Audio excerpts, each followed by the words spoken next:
All right, welcome back to the latest edition of the Omni Talk Fast Five.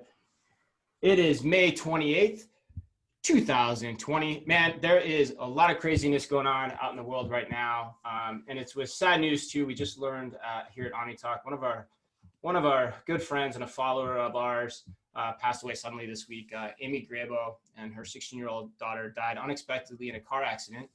And so today we're going to dedicate this show to Amy and to her family and to her daughter. And we're going to try to do what we always do here at Omni Talk is we're going to try to have a little fun.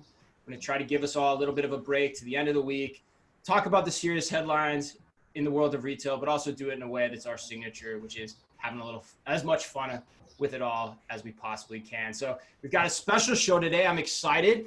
We have a number of really great topics. In fact, the topics list was so long, even though it's been a shortened week, that we had to leave some things on the cutting room floor. And we're also going to be joined today by a special mystery guest. So stay tuned because a special mystery guest will be introducing our headline number 2 this week. So I'm, of course, joined as always by Ann. How you doing? Holding up, holding it down here. Holding up. Nice, as always. Hey, we got to do what we got to do. We've got Carter from his similarly nicely adorned attic view. Yeah, it is a different view for those who are watching on YouTube or live via LinkedIn. But as you can see, the Peloton is still prominently shown, or else I wouldn't be that millennial. That's true. The weights are a very good touch. The weights are a really good touch. Whether those get used, that's a totally different question, but a very, very good touch. And of course, we got Emma from Jersey. I'm in Minneapolis now. Oh, you're in Minneapolis now. That's right. You did the solo journey. I did. What was the book on tape? Hint, hint for special mystery guests as you drove from Jersey to Minneapolis. It was Remarkable Retail, and it was a very good book to listen to for hours and hours through nothingness that never ends. Nice. Remarkable Retail by whom? Steve Dennis. Steve Dennis. Interesting. I wonder if he'll reappear later, but stay tuned. And question for you before we get started. Any good crawfish this weekend? Yes, as a matter of fact, I did. I think you gave away the lead there. Yes, I had some amazing shellfish. We imported some crawfish from Louisiana for my brother's birthday last weekend, and it was amazing. Always a fun tradition. We made sure to hose them down real good. So hopefully all the COVID was cooked out of them, as I know you were very concerned about that for me. I was actually very concerned about how many of you were humped over what looked like 100 tons of crawfish in the backyard of your parents' house, but hey, as long as you guys had fun, that's what matters the most. Emma, you had some cool news this week too. You got a free pair of kicks. Tell the audience about that. I did. Vans reached out to Omni Talk and wanted to give me a graduation gift, so that they let me make my own pair of custom Vans. So I did that the second I saw the email when I woke up that morning, uploaded my own artwork, and they should arrive in a couple weeks. I cannot wait to see what you've done with those. You have to show them off. Emma shared a picture. They're beautiful. And thank you to text Vans. you. Yeah, thank you to Vans for doing what we should have done a lot earlier. It sounds like a Zoom background. We appreciate you, Emma. We certainly do. But Vans, thank you. Yeah, that was huge. Special thanks to Worth Darling Advance, too, loyal Omni Talk follower and listeners. Thanks so much for doing that. That was super nice of you to make that happen for Emma and for graduation. So we can't thank you enough.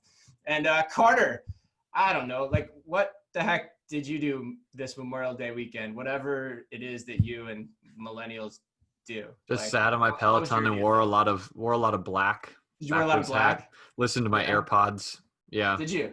Yeah, very millennial thing. AirPods, oh man. Well, Emma got some Vans, so AirPods are hands down the best quarantine investment that I think I've ever made. I wear these things all day. They're pretty great. You guys should get some. I think we'll have to do that. I think Ann's in the market for it. We're trying to figure out what's the best way to go about it. But so far we haven't been able to lock down the right one. But we might just suck it up and I think get the actual Apple AirPods here. Oh my God! Heaven forbid. Heaven forbid that we should look cool for once, or that I should anyway. So off-brand for us. I don't think so off-brand, looking cool. All right, but anyway, hey, like I said, we've got an awesome show. We've got some great stories. Some didn't even make, like I said before, some didn't even make the final cut, like Scandit's new $80 million in funding. But we do have big news from Walmart, Gucci, a new app called Yes, some significant retail waves from Instagram once again. And we're going to close with a fun story that Emma's going to introduce about a new startup called Flash Food. And of course, stick around because, like I said, a special mystery guest for story number 2. But first, our sponsors. The OmniTalk Fast 5 is sponsored by Trigo. Trigo is developing the most advanced AI and computer vision-based checkout-free system for the grocery industry. Using standard cameras and proprietary algorithms, Trigo converts real-sized stores, introducing a frictionless shopping experience. Together with Tesco, Trigo is currently piloting the world's largest checkout-free store. To learn more, visit www.trigo.tech. And also Takeoff. Takeoff is transforming grocery by empowering grocers to thrive online. The key is micro-fulfillment, small robotic fulfillment centers that can be leveraged at a hyper-local scale. Takeoff also offers a robust software suite so grocers can seamlessly integrate the robotic solution into their existing businesses. To learn more, visit takeoff.com. All right, Ann, I think you're up first. You want to do the honors here? Let's do it. All right. Story number 1. So Walmart announced yesterday that they are entering a partnership with the resale platform ThredUp to sell previously owned, new or like new branded clothing, shoes, handbags, and so much more online. So the collaboration with ThredUp will add the mix of other fashion brands not currently sold at Walmart. So we're talking things like Coach, Nike, Calvin Klein, Michael Kors, the list goes on. So Walmart said that as many as 750,000 resale items are being curated by ThredUp, and they'll be sold on walmart.com, but not in stores, at least for now. So the other big key announcement here is that shoppers can actually return their items for free at Walmart stores or to ThredUp. They can ship them back, but they'll get free shipping on anything that they order from walmart.com once they hit a threshold of $35. Now, I'm really excited to hear what you guys have to say about this. I'll make 2 quick points of note here.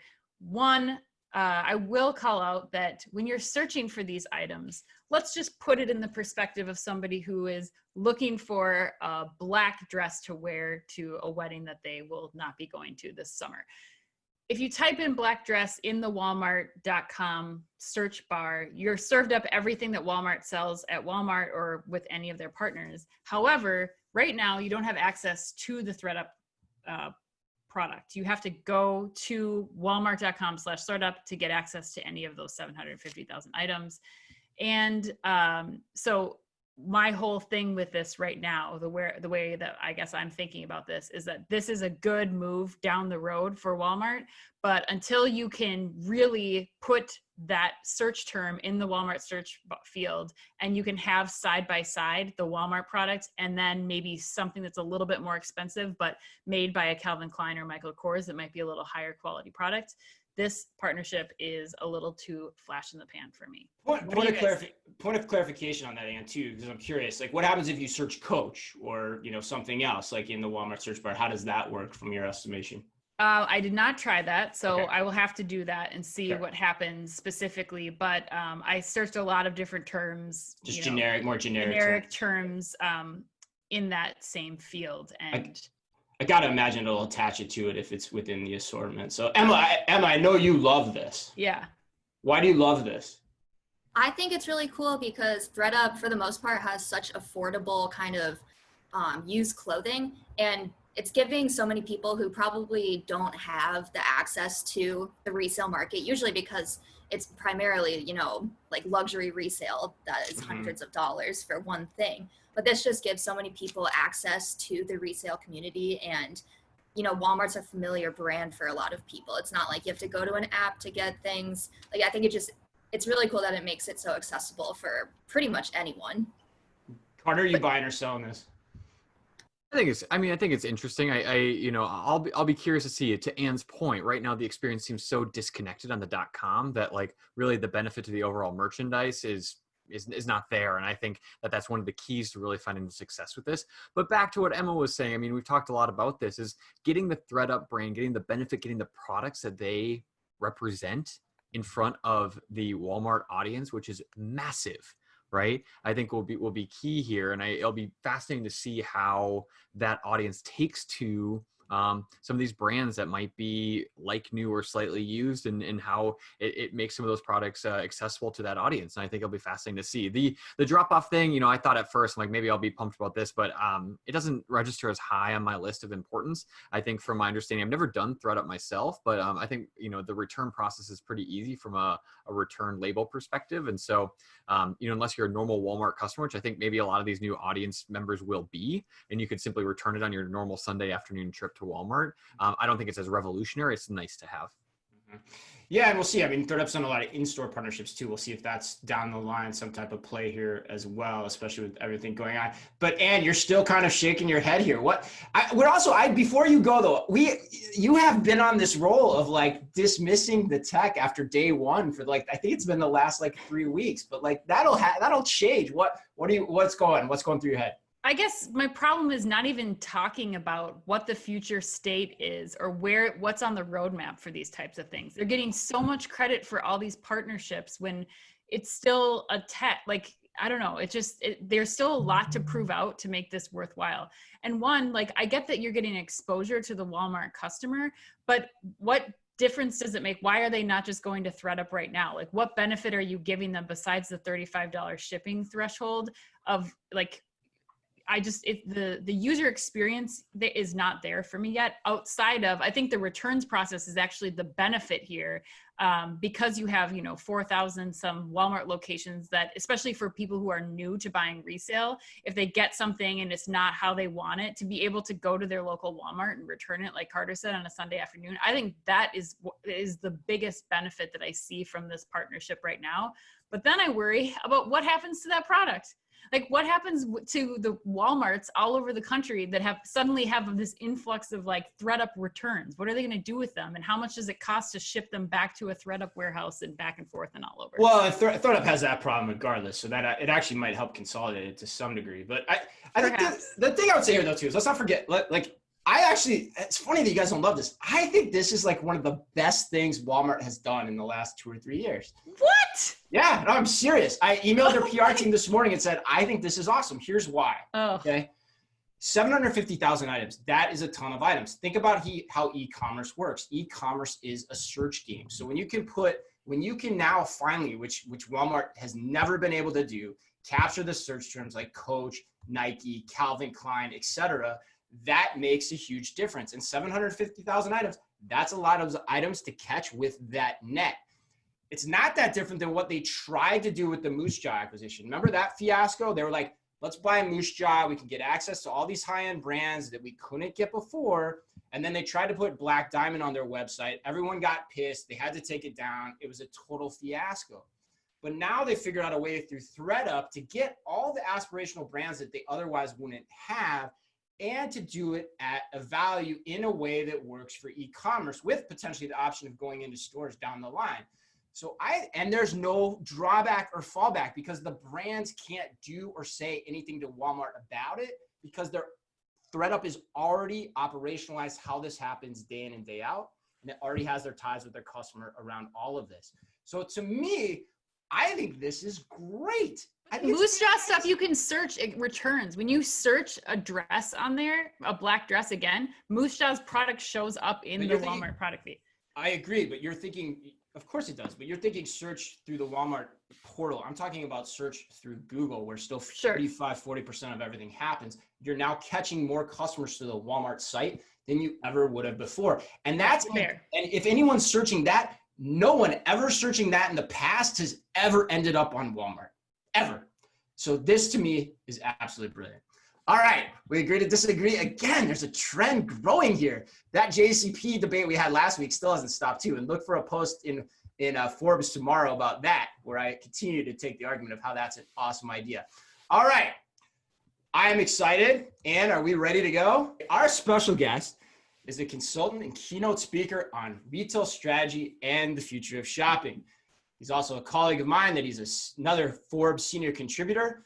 And early in his career, he served in senior leadership roles at several large retail and consumer brands, including the Neiman Marcus Group. He now has a best-selling book called Remarkable Retail: How to Win and Keep Customers in the Age of Digital Disruption, which is available on Amazon and at all other major booksellers. And you can, of course, find more info about him and his book on his website, StephenPDennis.com. Steve, how you doing today? Hey there. How are you?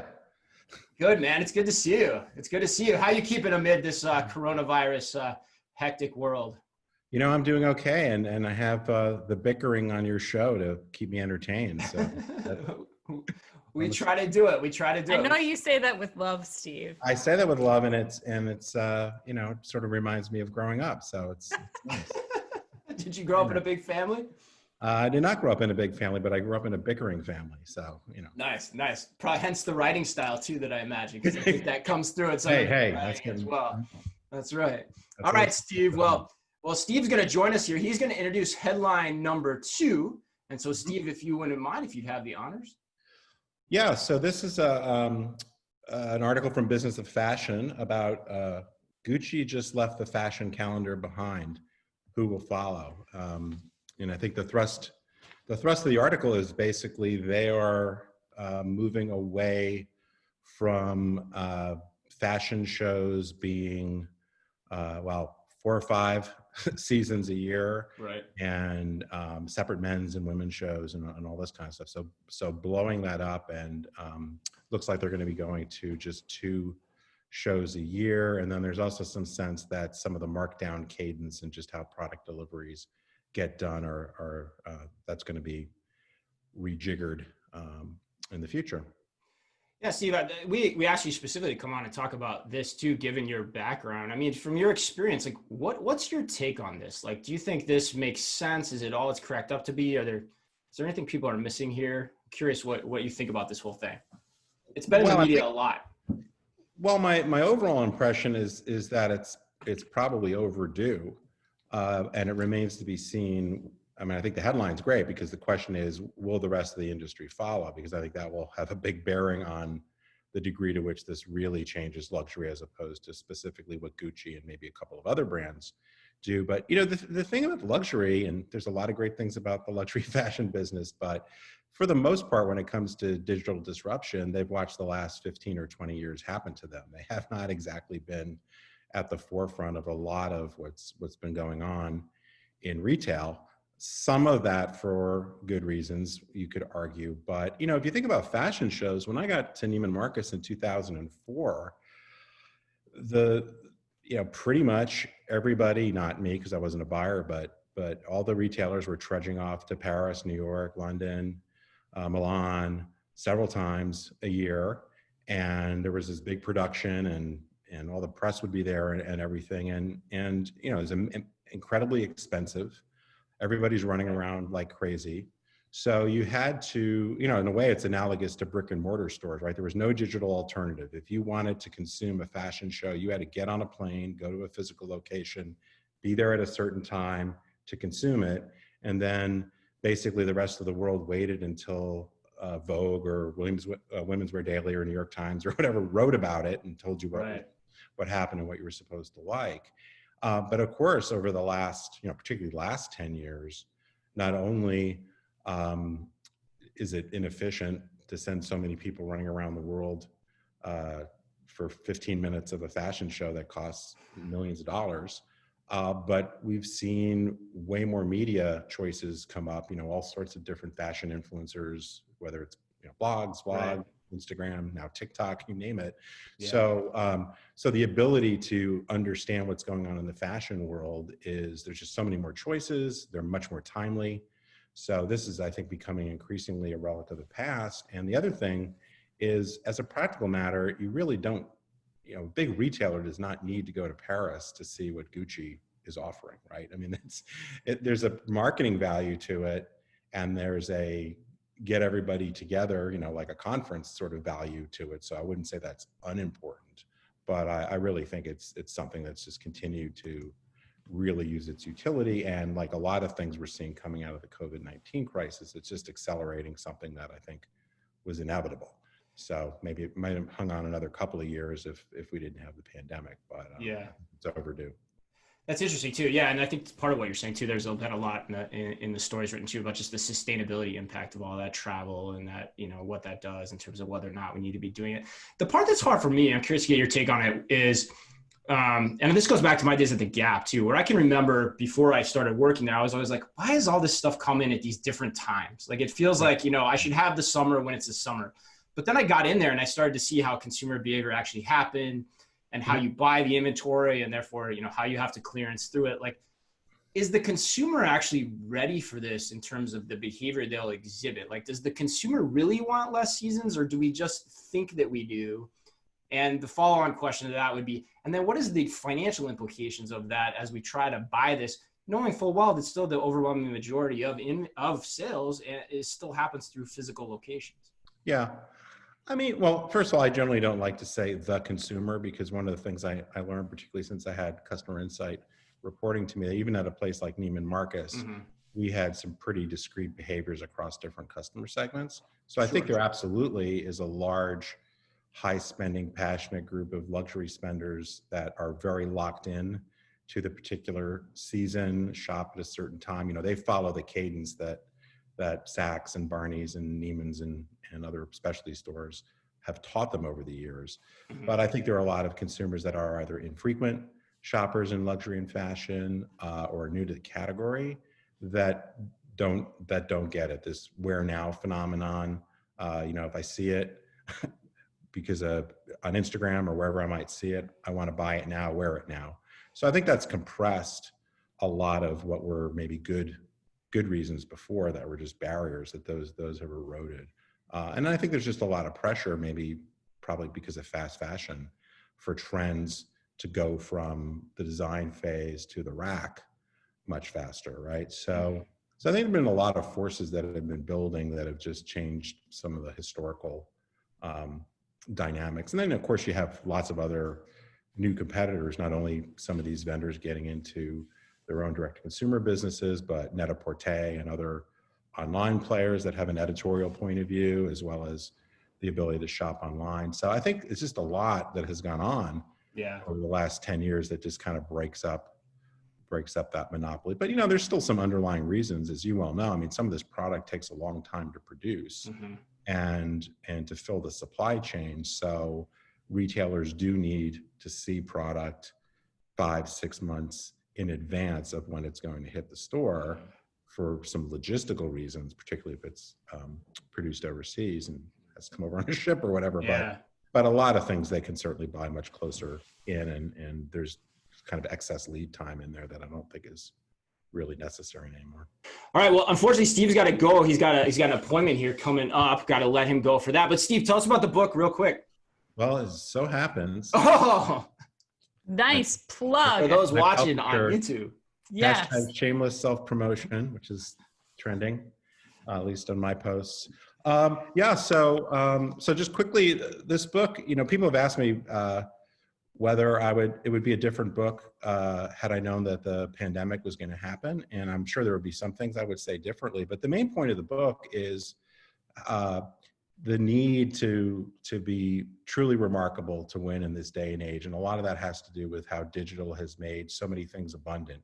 Information, product choice, access to product, all that sort of stuff. So you used to be able to get away with being kind of average because you might have been the only store in town or the only place to get a particular brand and so forth. That's obviously radically changed. So the first part kind of lays out those key trends and my take on what I think is important. And then the second part goes through these, what I call the 8 essentials of remarkable retail, which hopefully provides a good guide for retailers that are struggling to get back on the path. So I think for the most part, thankfully, I think Emma, I think I heard she was listening to it in her car. Is that right? Did I catch? I was just joining when that was. She did. So, well, I hope she liked it, because it would be really embarrassing now for me to mention that and have her say it was highly irrelevant. But I do think most of the points will be. I mean, it's not a crisis management book, but it's certainly a strategy book that hopefully will provide good perspective for folks as we move into this brave new world. Awesome. Yeah, no, she did. She read it. And hey, it's not easy to listen to a book on the way through Ohio on your way back to Minneapolis. So I think that's something I've read it too. Particularly given who narrated it. I'm sure that was quite a struggle. That's awesome. And I've read it too and got the chance. Thank you very much to write a little thing on the cover as well. Yes, you were So nice enough appreciate to that. do an endorsement, which was awesome. So thank you for that again. Yeah, absolutely. And so again, for those who are interested, if you want to find the book, just remember that you can find it of course, at Amazon and all other major booksellers. And also, if you want, check out Steve's website, stephenpdennis.com. All right, Steve. Well, thanks so much. It was great having you on the show. And Thanks for having me. Stay well in this crazy time. I'm trying. All right. All right. Awesome. Take care. All right, Carter.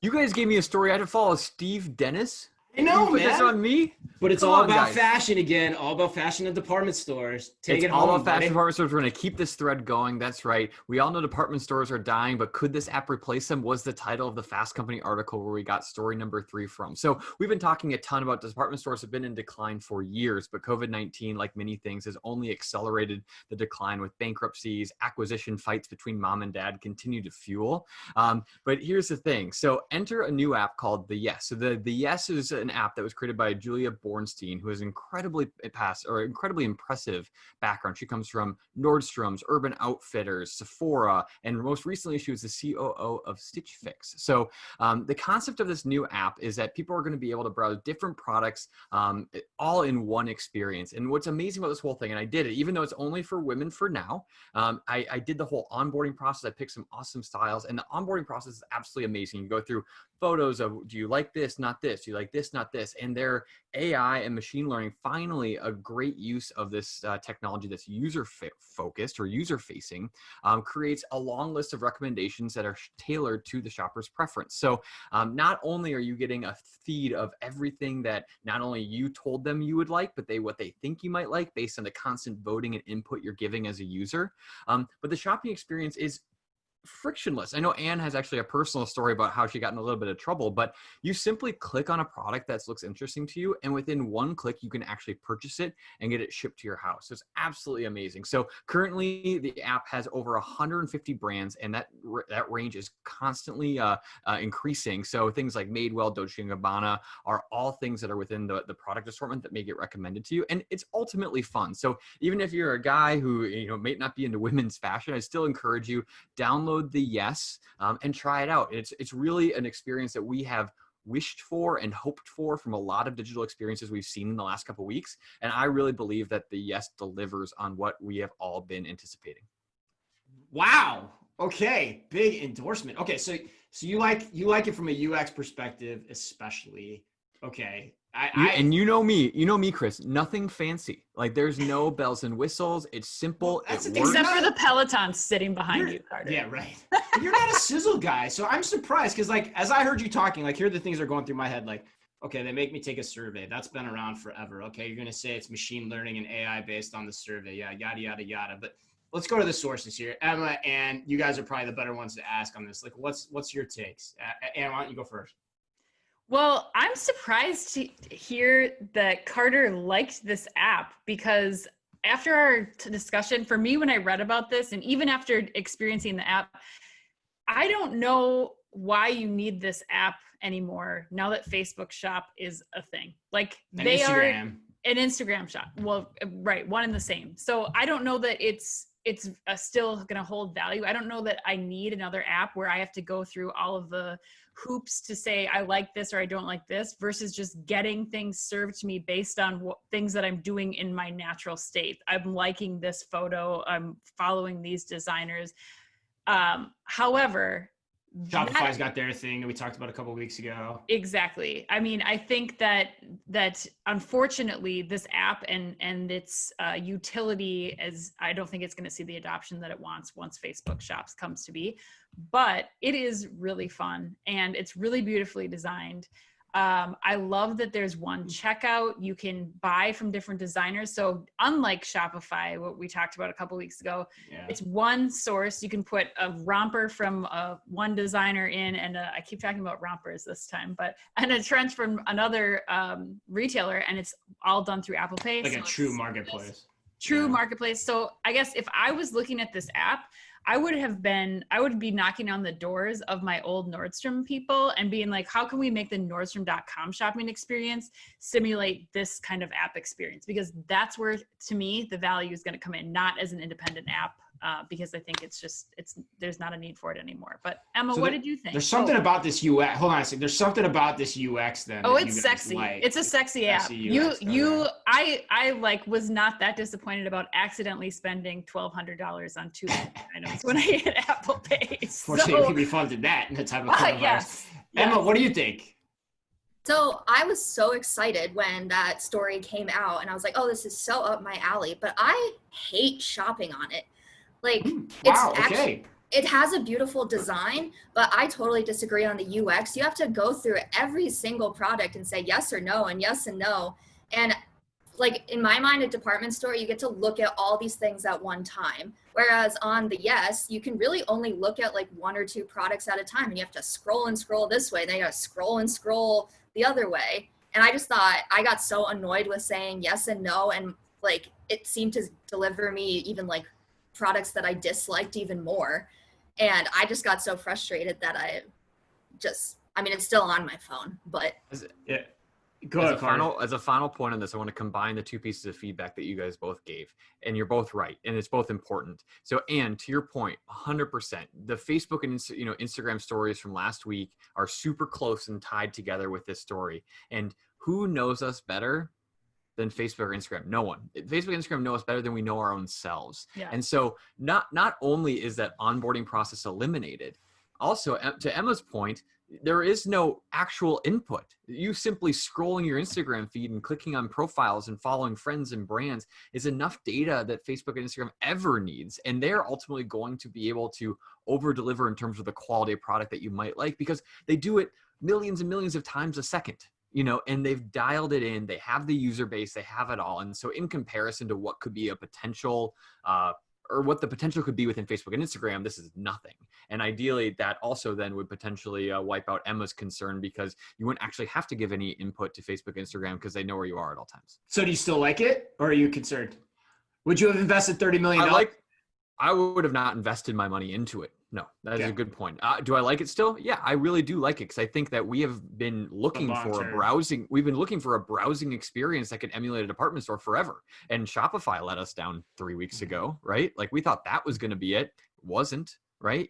So I think we were looking for this, and we'll see what Facebook and Instagram do. I'm excited about that, but I'm still excited about what the story is this week. Yeah, here's I'm a no on the yes. If you ask me right now, that's my prediction. I'm going to be bold. Like, I think I tried to use it. I went on and I was like, I'm not going to fill out another freaking survey. And maybe I'm not the target market, but I get it. But the reason being, and the reason I'm short on it is what you said, Carter.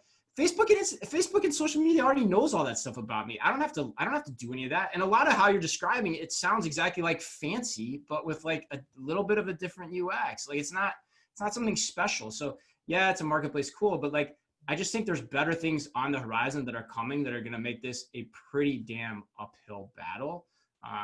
And you still have to think like a retailer. And plus, Ann, you talk about all the time, like what's the role of the influencer within this? And that also is not something we brought into this, but it's going to be in our next story, where that still plays a really important role in terms of how Instagram functions and works too, which you can't discount as you're talking about how all this plays out and where people are going to spend their time and their dollars. So why don't we go to that one next? And that one that's actually mine. So Instagram is testing new features that allow influencers and even Instagram to more easily collect revenue from content. So Instagram announced late breaking today that they will be rolling out badges and ads before Instagram TV content as a new means to support their creators and as an alternate revenue stream for both the creators and Instagram. Viewers can also purchase heart badges ranging from 99 cents to almost $5, which will post a heart in the comments on the content that the influencer has created, and Instagram will take a cut of the sales on these badges. 15-second Instagram TV ads will run when people click to watch Instagram TV videos from their favorite influencers, and 55% of the revenue from these ads will go to the content creators. All these phases are being tested right now and will be tweaked to provide, quote, according to TechCrunch, optimal experiences. I think this is super cool. What do you guys think? This is Twitch cheerbits. That's what it is. It's stolen right from Twitch. And I don't know if you guys want to give a download quick on what those are. So Twitch in 2016, 17-ish introduced these things called bits. You can buy bits for a penny a piece. And those bits allow you to cheer for streamers that you're watching. So let's say you're watching, I don't know, OmniTalk Fast 5 Live on Twitch. It's not there yet, but it will be soon. You could click bits within your comment, which allows your comment and your user to stand out. And ultimately, those micro donations add up for a lot of streamers and a lot of content publishers to be a huge amount of money, even though it's a penny or two a piece. So people are buying those, or you can even watch ads on Twitch to actually get bits, which is fascinating. The other interesting thing is the more bits you give, the more prominent the badges on your user, which is really what Facebook or what Instagram is taking here.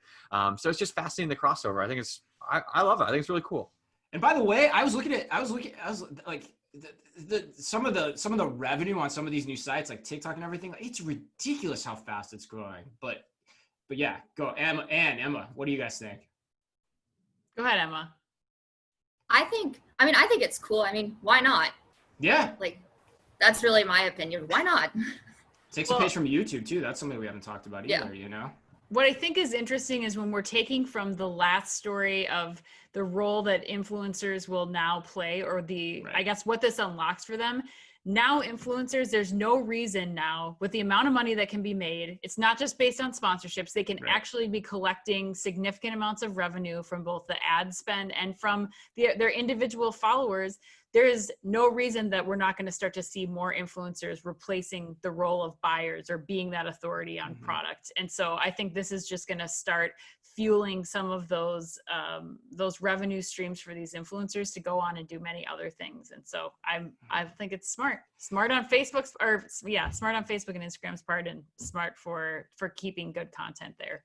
Yeah, and we had Steve on earlier, and I disagreed with him on 1.2 where he said you can't talk about the consumer like on the average. Where I actually think you can. Like at the end of the day, the consumer is going to, in general, in mass, is going to spend their eyeballs on so many properties. And so, like to the last point in the story, like where are you going to try to capture the mind of the mass consumer? Like it's going to be on these social media platforms like Carter and Ann, like you guys were just describing. So, you know, are you going to spend time on a marketplace that stands alone on its own when it doesn't have all these functionalities?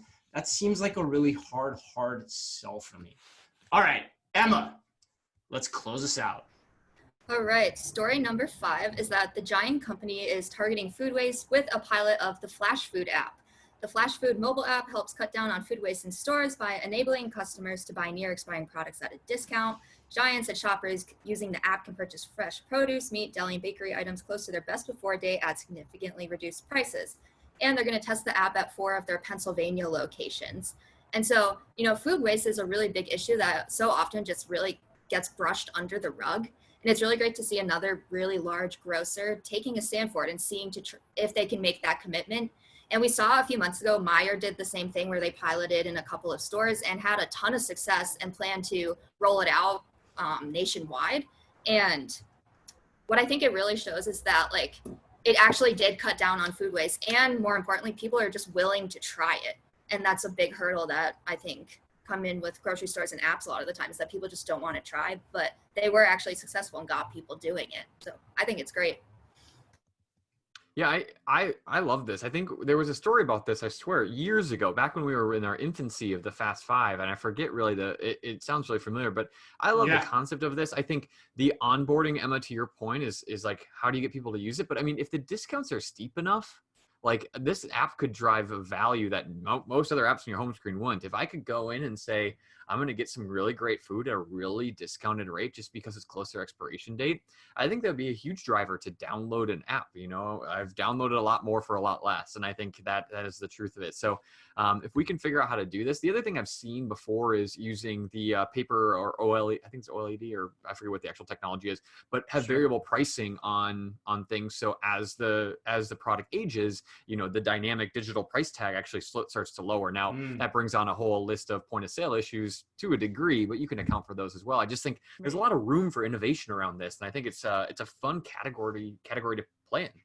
Yeah, it's a way to get digital variable pricing in store without having to go the electronic shelf label route too. Yeah, no, you're right, Carter. We have talked about this. This company was initially in the TechStars program up here in Minneapolis a couple of years ago. I think all three, and you, Ann, and I all saw that. Actually, we saw them present. They've had success with Loblaws. They've had announcements around Hy-Vee. This thing's cool. I mean, it's also really timely. Like if you think about how people are shopping, again, how the consumer is shopping. Like there's been this huge gravitation towards buy online, pick up in store. And so now if you can do this and get more value from that behavior as a buy online, pick up in store shopper or curbside shopper by looking and sorting through what's of value first amid coronavirus, that makes a ton of sense. And you're shaking your head. Last word here. Oh, I absolutely love this. And I don't know that if it's in my blood, because my great Italian grandmother, Concetta Mazinga, used to go and buy all the dented cans and the cans that didn't have labels on it. And so they'd go over there and eat dinner and you just open up the can and you never knew what it was going to be, but it was a deal. God damn it. And she got it for 10 cents. So it was good.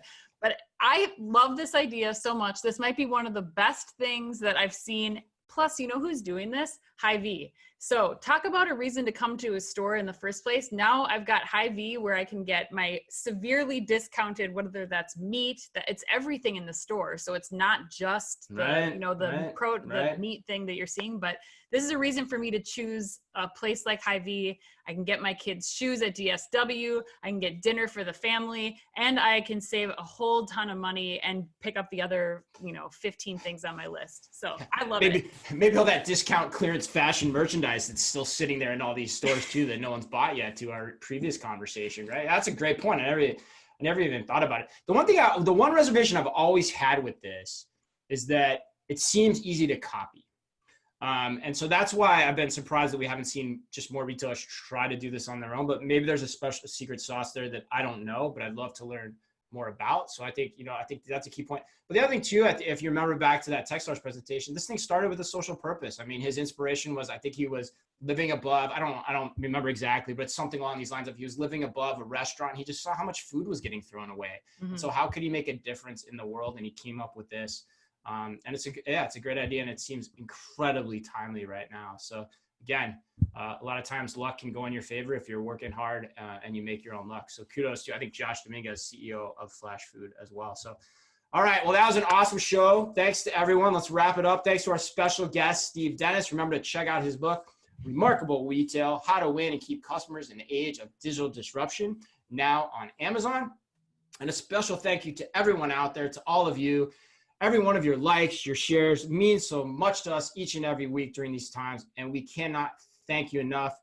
If you have time this weekend, do us a solid, become an OmniTalk refer, and share your link out on social media. A free t-shirt is only a few friends away. And of course, if you haven't followed us yet on Instagram, be sure to do that too. Emma, what's our Instagram handle? It is at OmniTalk_retail. Awesome. Yeah, check us out there because we're hoping to amp up our content on that platform, especially here in the next few months as we close out 2020. We hope everyone has a wonderful weekend. Stay safe. And of course, as always, be careful out there.